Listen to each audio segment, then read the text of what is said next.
안녕하세요. 반갑습니다. 초등부 김태한 목사입니다. 우리 서로 옆에 계신 분들과 샬롬 하며 인사를 나누도록 하겠습니다. 샬롬, 샬롬. 우리 초등부 친구들도 뒤에 어르신들을 향해 보며 샬롬 하며 인사를 건네겠습니다. 샬롬, 반갑습니다. 주님의 평강이 여러분들과 함께 하시기를 바랍니다. 깜짝 놀라셨죠? 저도 놀랐습니다. 이렇게 앞이 꽉 막혀 있으니까 속이 답답하고 그러네요. 할렐루야 찬양대를 마주 볼 수 없어서 더 안타깝습니다. 잠시 후면 무너질 터이니 잠깐만 기다려 주시기 바랍니다. 이스라엘 백성들이 하나님의 은혜로 이집트를 탈출한 지 언 40년이 지났습니다. 천신만고 끝에 이제 하나님께서 약속하신 땅, 은혜의 땅 가나안을 목전에 두고 있었습니다. 사람들 마음이요, 심장이 쿵덕쿵덕 뛰고 있었어요. 정말 꿈에 그리던 바로 그 가나안 땅을 들어갈 수 있게 되었거든요. 눈물도 핑 돌 지경이었을 것입니다. 그래서 서로 감격한 상태로 서로 격려했습니다. 정말 지금까지 고생했지. 저기 막 가나안 땅이 보이잖아. 이제 고생 끝, 행복 시작이야. 우리 어서 가나안 땅으로 가자. 그리고 막 발걸음을 옮기려던 찰나였어요. 눈앞에 문제가 하나 생겼습니다. 바로 요단강이 가나안 땅 앞을 턱하니 가로막고 있었던 것입니다. 요단강은 그렇게 큰 강은 아닙니다. 여호수아 3장에 보면 이때 당시 요단강은 큰 강은 아님에도 불구하고 범람해서 언덕에까지 물이 차올라 있었다고 합니다. 이스라엘 백성들이 그 요단강을 보고는 걱정을 했어요. 눈앞에 가나안 땅인데 저기 못 들어가면 어떡하지? 지금까지 기다려온 세월이 어떤데 요단강을 건너야지만 가나안 땅에 들어갈 수 있는데 마음에 근심을 하기 시작했어요. 하나님께서 이스라엘 백성들의 지도자 여호수아에게 말씀하셨습니다. 이스라엘아, 걱정하지 마라. 너희들은 먼저 언약궤를 맨 제사장들을 요단 강가에 들어가게 하렴, 이렇게 말씀을 하셨습니다. 초등부 어린이 제사장들 앞으로 나와주세요.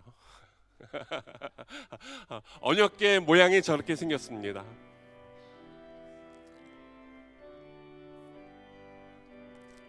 제사장들이 언약궤를 메고 요단 강가에 다다랐습니다. 그리고 이스라엘 백성들이 제사장들 뒤를 따르고 있었지요. 제사장들의 발이 요단강 물에 첨벙 들어갔을 때였습니다. 느낌 있죠? 갑자기 요단강 물이 쫙 하고 갈라졌던 것입니다.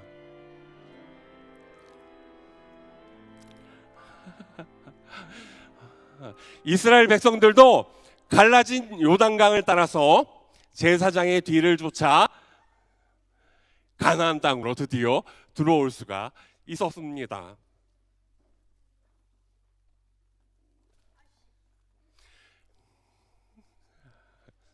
아까 찬양했던 자리로 와서 서주세요. 네.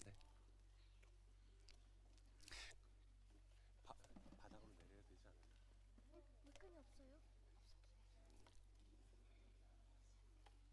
이스라엘 백성도 드디어 가나안 땅에 다다를 수가 있었어요. 마음에 얼마나 기뻤겠습니까? 하나님께서 약속하신 땅에 드디어 들어왔던 것입니다. 그런데 여러분, 어린이 여러분, 제가 질문할게요. 이스라엘 백성들이 헤엄쳐서 요단강을 건넜나요? 그렇죠. 그러면 어떻게 건널 수가 있었죠? 예, 맞습니다. 하나님의 말씀대로 했더니 요단 강물이 갈라지고 그 사이를 걸어서 가나안 땅에 도착할 수가 있었습니다. 그런데 고생 끝인 것만 같았던 가나안 땅 생활은 그렇게 쉽게 시작되지 않았어요. 가나안 땅에 딱 들어가니까 정말 더 어려운 문제가 발생했습니다.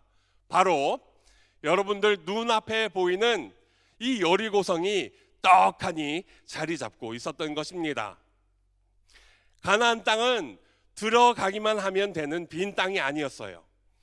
여리고성이 이렇게 떡하니 이스라엘이 들어와서 사는 것을 막고 있었습니다. 망연자실했었겠지요. 어떻게 하면 이 여리고성을 무너뜨리고 가나안 땅을 차지할 수 있을까요? 여러분, 어벤져스 혹시 아세요? 아이언맨이 우리를 도와주면 여리고성을 차지할 수 있을 거예요. 그렇죠? 그런가요? 그렇다면 그 파란 괴물, 화가 나면 힘이 세지는 헐크는 어때요? 헐크도 아니라고요? 그러면 어떻게 해야지 여리고성을 무너뜨릴 수 있지요? 예, 맞습니다. 하나님의 말씀대로 하면요, 여리고성을 무너뜨릴 수가 있어요.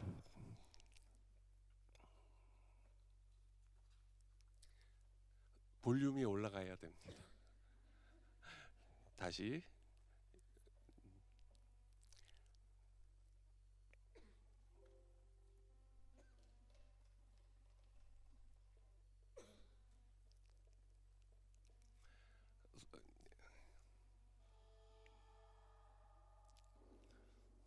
소리를 좀 더 키워주시기 바랍니다.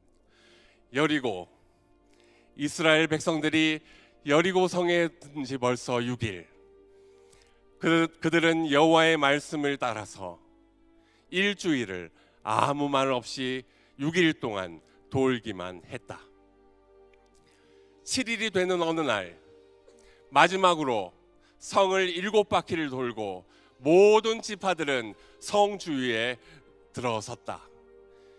여리고성과 이스라엘 백성 사이에 침묵이 흘렀고, 이제 여호와의 뜻에 따라 여호수아가 온 백성에게 명하니 모든 백성들은 양각나팔을 불고 이스라엘 모든 지파들은 소리치려 가로되 여호수아 성을 천 여리고, 죄송합니다. 다시 하겠습니다.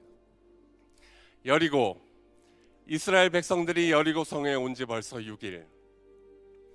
그들은 여호와의 말씀을 따라서 성 주위를 아무 말 없이 6일 동안 돌기만 했다. 7일이 되는 어느 날, 마지막으로 성을 7바퀴를 돌고 모든 지파들은 성 주위에 둘러섰다.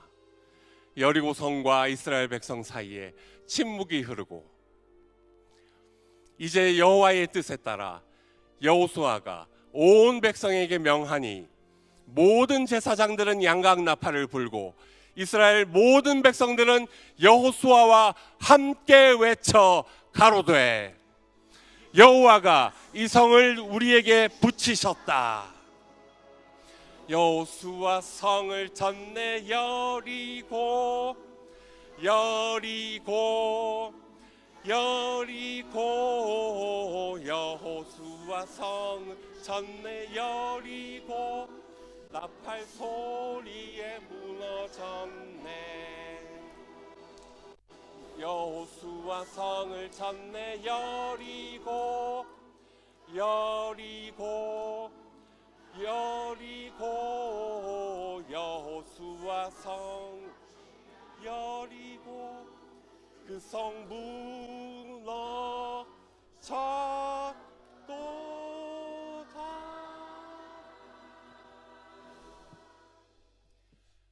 하나님께서 이스라엘 백성들에게 명령하셨듯이 우리도 여리고성을 향해서 와 하고 힘차게 소리를 질러 보겠습니다. 제가 하나 둘 셋 하겠습니다. 하나 둘 셋, 와! 소리가 좀 작은 것 같습니다. 다시 한번 제가 하나 둘 셋 하면 와 하고 크게 외쳐주시기 바랍니다. 하나, 둘, 셋, 와!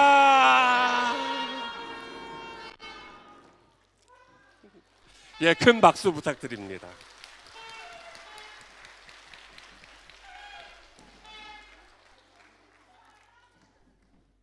답답하던 여리고성이 무너지니 참 시원하시죠?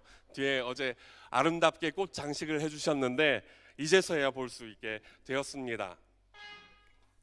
나팔 지금 불면 안 돼요. 하나님께서 우리 마음속에도 가나안 땅의 소망을 넣어주셨습니다. 우리는 무엇을 위해 그토록 열망하며 기다리며 하나님께 기도하고 계십니까? 내 갈 길을 막고 있는 요단강, 절대로 이겨낼 수 없을 것 같은 무시무시한 도전, 어떻게 지나서 그 가나안 땅에 들어가시겠습니까?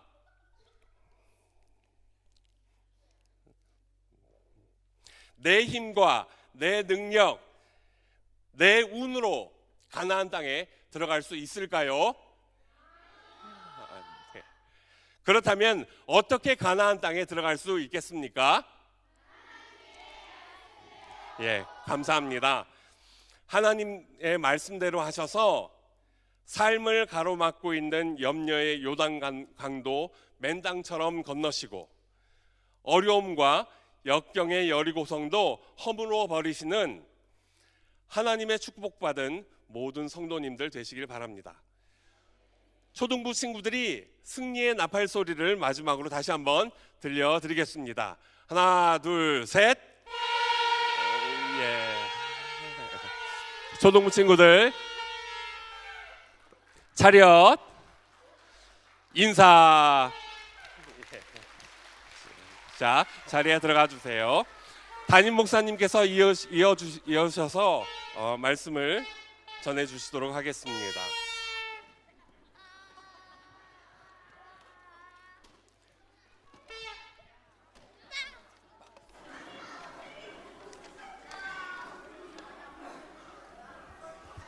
우리 학생들이 준비를 참 많이 했고 오늘 우리 다 정말 실감 있는 또 말씀을 들었습니다. 오늘 초등부 학생들에게 또 교사들에게 하나님의 복이 넘쳐나기를 바랍니다. 다시금 박수로.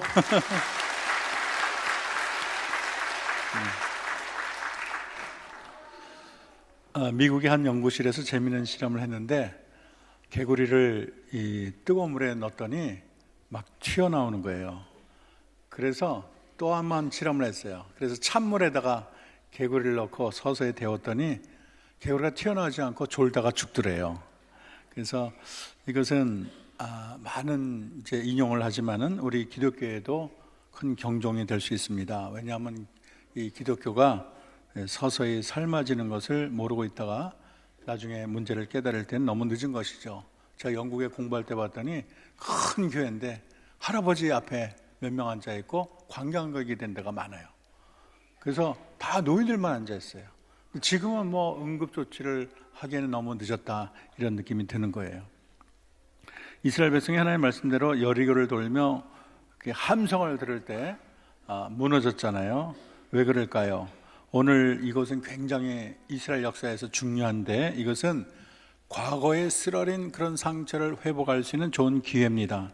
왜냐하면 옛날에 40여 년 전에 이스라엘 백성이 이제 가데스 바네아에 거기에 도착을 했어요.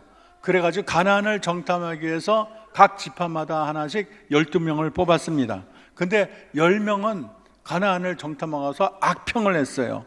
그래가지고 거기는 거민을 삼키는 땅이다. 너무 성이 높다. 사람들이 너무 높다. 우리는 그들 보기에 메뚜기다 그랬어요. 그랬더니 이스라엘 백성이 다 그냥 울음바다가 된 거예요.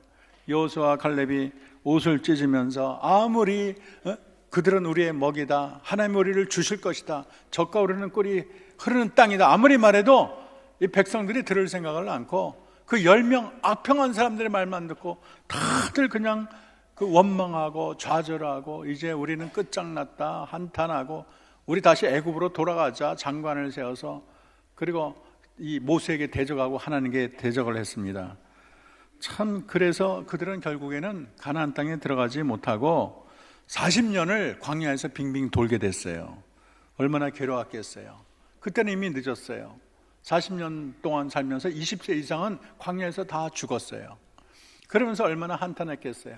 아니, 우리가 그때 말씀대로 살 걸, 우리가 주님의 말씀을 믿을 걸, 우리가 더 순종할 걸, 그랬다면 우리가 얼마나 낙원에서 행복하게 살 것인가. 아무리 그렇게 후회를 했지만 그 모든 가난에 들어가는 다 수포가 되고 말았어요. 그런데 이제 40년이 지나서 어른들, 제1세대는 광야에서 다 죽었지만은 2세대들, 그때 24 미만의 사람들, 그리고 20세 이상은 여호와서 갈렙만, 그러게 다시금 그 앞에 가나안에 진격을 해서 여리고성 앞에 섰게 됐어요. 그런데 이 여리고성을 이제 넘느냐 못 넘느냐가 바로 이것이 중요한 분기점이 되는 거예요. 넘게 되면 가나안을 차지하게 되는 것이고, 이제 못 넘게 되면은 그냥 자기 조상처럼 가나안에 들어가지 못하고 슬픔과 좌절의 삶을 살아야 되는 것입니다. 근데 오늘 말씀처럼 가나안의 여리고성이 다 이렇게 무너지고 말았어요. 여러분 가실 때 벽돌 하나씩 가져가십시오. 그래서 오늘 이 승리의 비결이 무엇일까? 두 가지만 하겠습니다. 따라합시다. 하나님의 말씀을 믿었습니다. 하나님의 말씀을 믿었어요. 그들이 하나님의 말씀을 의지했습니다. 그들은 너무나 오랜 기간을 걸었기 때문에 옷도 남루하고 신발도 다 많이 닳았고, 그리고 훈련한 병사도 없고 무기도 없고, 근데 저 성은 너무 강력해요. 그런데 하나님은 여호수아에게 승리 약속을 했습니다. 아까 했던 것처럼 여호와께서 여호수아에게 이르시되 보라, 내가 여리고와 그 왕과 용사를 내 손에 넘겨주었으니, 그렇게 말을 했어요. 그래서 그 약속을 붙잡고 출애굽의 2세대들과 여호수아 갈렙은 앞으로 나갑니다. 의심하지 않았어요. 근데 사실 우리가 어른이 생각할 때 하나님 주신 이 전략이라는 게 이해가 안 가요. 지금 죽고 사는 문제고 언제 저 성이 열려가고 군대가 쳐들어올지 모르는데 그렇게 한가하게 그래 성을 돌고만 있습니까? 뭐 나팔을 불고 그렇습니까? 나팔 불면은 성벽이 무너진다. 인간의 지혜로는 이해가 안 돼요. 그러나 여호수아 백성은 하나님의 말씀이 우리 상식에 맞지 않아도, 이해되지 않아도 아멘 말씀대로 믿고 갈 때에 승리를 거두게 된 것입니다. 두 번째는 따라합시다. 하나님의 말씀대로 행했습니다. 하나님의 말씀을 믿었고 하나님의 말씀대로 행했어요. 믿기만 하고 가만히 있으면 안 돼요. 믿은 대로 행해야 되는 것입니다. 매일 여리고성을 한 바퀴 돌고 마지막 날은 7번 돌고, 그리고 나팔을 불 때 하나님의 역사와 기적이 나타나게 된 것입니다. 어떻게 보면 우습겠죠. 이게 무슨 일이냐, 우리가 무슨 행동이냐, 이게 성 도는 게 무슨 의미가 있느냐, 그러다가 우리가 큰 봉변을 당하면 어떡하냐, 별의별 생각이 다 들겠지만 믿음의 행전에는 왜가 없어요. 아멘만이 있습니다. 그리고 순종하는 거예요. 그런데 놀라운 것은 6일 동안 돌 때는 벽에 금 하나 없어요. 그리고 마지막 7째 때 6번 돌아도 아무 이상 없어요. 7번 다 들고 나팔 불 때 이 성벽이 와르르 무너지게 된 것입니다. 이것은 우리가 하나님의 말씀을 끝까지 순종하라는 뜻이에요. 우리가 잠시만, 몇 년만, 10년, 20년이 아니고 우리는 천국에 입성할 때까지 하나님의 말씀을 따라 행진해야 될 줄로 믿습니다. 오늘은 종교개혁 주일인데 1517년 10월 31일 마틴 루터가 카톨릭이 면죄부를 판매했잖아요.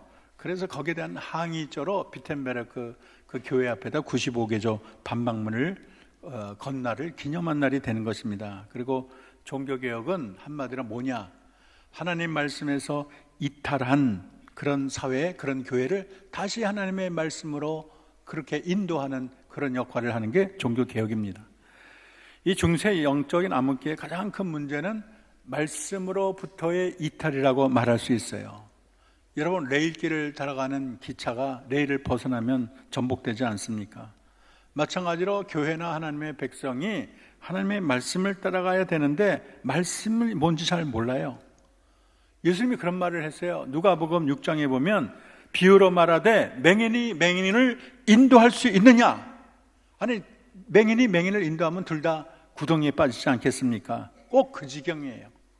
인도하는 인도자들도 따라가는 사람도 다 그냥 장님처럼 뭐가 뭔지 까막눈이 되고 말았어요. 그들은 성인 공경을 하고 죽은 이를 위한 기도를 하고 연옥교리를 가리키고 성경에 없는 수많은 이론을 가리키고 있는 것입니다. 그래서 중세는 하나님의 말씀대로 살지를 못했어요. 성직자들이 부패했어요. 도덕 수준이 바닥 이하예요. 교황 보니페이스는요 1300년 2월 22일 날 새로운 세기를 14세기를 시작한다는 의미로 희년을 선포하고 이런 말을 했어요. 희년 동안에 성 베드로와 성 바울 성당을 방문하는 모든 이들에게 모든 죄를 아무런 보류도 없이 사해 준다. 그렇게 선언을 했어요. 얼마나 건방집니까? 어떻게 인간이 모든 죄를 사할 수 있다고, 하나님 외에 어떻게 인간이 모든 죄를 사할 수 있다고 선언할 수가 있겠습니까? 공식 기록에 따르면 그의 교황 관제에는 48개의 루비, 72개의 사파이어, 45개의 에메랄드, 66개의 커다란 진주가 박혀 있습니다. 1447년과 1517년에 교황 중 절반이 사생활을 뒀고, 그리고 15세기 말에 콘스탄츠 교구의 경우 매년 1500명의 사생아가 출생했다는 거예요. 그리고 독일의 여러 도시에는 여성을 집이라는 활락가가 있는데 고객이 성직자와 고위 관리라고 하니 얼마나 그 사회가 부패했는가를 우리가 여실히 알 수가 있습니다. 1497년에 요한 리텐버그는 교회의 모습은 더 이상 구원 방주가 아니다, 이제는 난파선이다, 그렇게 말을 했습니다. 종교개혁의 가장 절정에는 면죄부 판매가 있어요. 여러분 많이 들었을 거예요. 교황 레오 10세는 가장 멋진 대성당을 바친다는 꿈을 가지고 베드로 성당을 짓기 위해서 1506년에 면죄부를 대량 세일을 했어요. 도미니크 수도사 테첼은 하늘문이 열린다, 그런 제목으로 설교하면서 이렇게 말을 했어요. 면죄부를 산 돈이 금고에 짤랑하는 소리와 함께 여러분의 부모와 친척이 연옥에서 천국으로 튀어나옵니다, 그랬어요.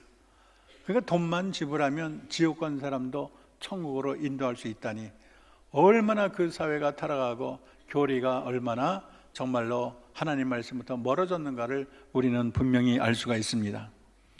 루터는 1517년 10월 31일 이래서는 안 되겠다, 비텐베르크 대학교 성곽 예배당 정문에 95개조 항의문을 붙여놨어요. 그 종이는 뭐 한 장 별 볼 일 없지만은 그 여파는 충격적이었어요. 구텐베르크가 이제 인쇄술을 하지 않습니까? 그래서 대량 인쇄가 돼가지고 독일과 유럽 전역에 쫙 퍼지고 말았어요. 엄청난 파장이 일어나자 당황을 했죠, 캐톨릭에서는. 그래서 레오 10세는 1520년 7월 15일 루터에게 파문장을 발송합니다. 파문장을 얻게 되면 그 사람 죽여도 아무런 죄가 아니에요. 1521년 4월 독일 브롬스에서 루터를 신문하기 위해서 신성 로마 제국에서 황제와 함께 의회가 열립니다. 그리고 1521년 4월 17일 그렇게 오라고 초청을 했어요. 그리고서 루터는 그날 자기가 쓴 책이라는 것을 밝히고 내 양심이 하나님 말씀에 사로잡혀 있습니다, 이 책들이 너희 책이 맞느냐, 취소할 수 있느냐, 그렇게 질문할 때 루터는 말했어요. 내 양심은 하나님의 말씀에 사로잡혀 있습니다. 나는 아무것도 철회할 수 없고 그럴 생각이 없습니다. 왜냐하면 양심에 반해서 행동하는 것은 안전하지도 못할 뿐만 아니라 현명한 일도 아니기 때문입니다. 그러면서 하나님이여 이 몸을 도우소서, 여기 내가 서 있나이다, 나는 달리할 수 없습니다. 루터는 아무리 위기가 와도 하나님 말씀을 따라갔고 양심을 따라갔고, 루터가 이 세상에서 한 일은 말씀에서 이탈한 교회를 다시금 말씀으로 올려놓는 일을 한 것입니다. 루터가 시작한 종교개혁은 불과 유럽의 전체 다 퍼지게 되어서 많은 개혁가들이 일어났어요. 스위스의 쯔빙글리가 있고, 그리고 스코틀랜드의 존 라스가 있고, 제네바의 깔뱅 선생이 있습니다. 특별히 우리 장로교회 교리의 원천이 되는 깔뱅 선생은 25년 동안이나 한 책을 계속 증보했는데 그게 기독교 강요고, 그것이 500년 동안 교과서가 됐습니다. 저는 우리 사회도 말씀이 필요하다고 생각합니다. 오늘 우리 사회도 하나님 말씀에서 많이 이탈했어요. 기독교가 초대교회와 사도행전적 교회의 순수한 가르침에 이탈해서 세속에 물들었습니다. 세속화는 교회의 건전성을 해치고 교회를 중병에 걸리게 했어요. 그래서 요즘에는 교회 세습일의 문제, 금권 선거, 또 성직자의 윤리 결여, 재정의 불투명한 사용, 또 직제 계급화, 교회가 지나치게 성공과 권력의 추구, 이런 것들로 교회가 시름시름 앓고 있어요. 그리고 교회가 사회의 빛과 소금이 되어야 되는데 오히려 부패한 세상으로부터 질타의 대상이 된다는 것은 가슴 아픈 일이 아닐 수가 없습니다. 여러분, 오늘 모든 문제를 한마디로 하라면 말씀으로부터의 이탈이라고 말할 수 있어요. 우리가 말씀을 잘 알지 못했고, 우리가 말씀을 잘 믿지 못했고, 우리가 말씀대로 살지 못한 게 그것이 모든 것의 근원이 된 것입니다. 저는 우리 모두가 말씀으로 돌아갈 것을 여러분에게 권유합니다. 종교 개혁이 세속화라는 두터운 속해질을 다 벗겨내고 아드 폰테스라고 근원으로 돌아가야 되겠습니다. 순수한 복음의 말씀이 살아있고 순수와 거룩의 삶 위에 교회가 서야 되겠습니다. 혹시 나의 삶이 하나님의 말씀에 이탈하고 있지는 않은지, 그렇다면 우리 모두가 말씀으로 다시 돌아가야 되겠습니다. 여러분의 가정은 어떤가요? 여러분의 자녀는 어떤가요? 우리 교회는 어떤가요? 또 우리 민족은 어떻습니까? 그래서 저와 여러분, 우리 가정과 교회와 나라가 다시금 말씀으로 돌아가는 운동을 펴서 우리 모두가 하나님 앞에 칭찬받고 우리 하나님 잘했다 복받는 귀한 우리 모두가 되기를 주의 이름으로 축원합니다. 기도하겠습니다. 하나님 감사합니다. 출애굽 1세대는 말씀을 믿지 못하고 말씀대로 살지 못해서 가나안 땅에 들어가지 못하고 광야에서 헤매다가 죽었지만 그들의 후손은 가나안을 향해 행진할 때 말씀을 따라 약속을 따라 발걸음 내디딜 때 여리고성은 우르르 무너졌습니다.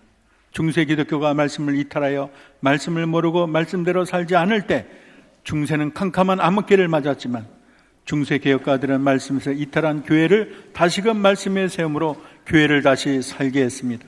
오늘 사는 우리들도 하나님의 말씀을 신뢰하고 믿음의 발걸음을 힘차게 내딛어서 좌로나 우로나 치우치지 아니하고 말씀 위에서 천성으로 그날까지 승리의 나팔을 불게 하옵소서. 예수님의 이름으로 기도합니다. 아멘.